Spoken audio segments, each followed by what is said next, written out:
While Stephen King is primarily known for his horror stories, he also has an ability at coming up with stories that touch on humanity and the choices we make, The Shawshank Redemption being a notable example. With The Life of Chuck, Mike Flanagan adapts one of King's short stories and makes a film that would not have been out of place as a Castle Rock production in the 90s. With its story structure, there's an intrigue about the title protagonist and how he connects to the overall story and the lives of other characters. By the end, there's a feeling of having truly gotten to know him, and that allows the emotions to have the needed effect.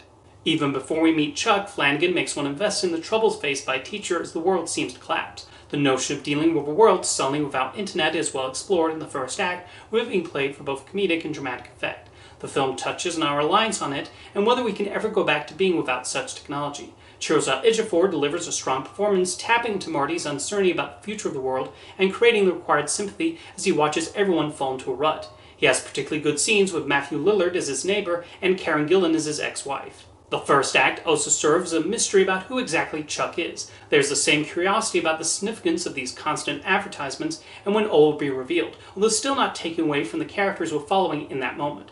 The second act, the briefest in the movie, introduces us to Chuck through an energetic and happy dance number.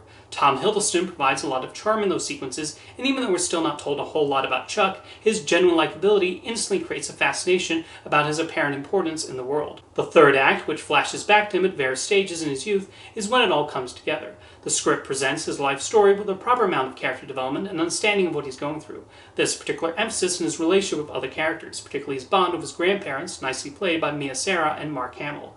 While the risk would have been there to make it overly schmaltzy, Flanagan avoids that and handles Chuck's arc with the right delicate balance. Narration by Nick Offerman glides us through each act with a needed amount of information too.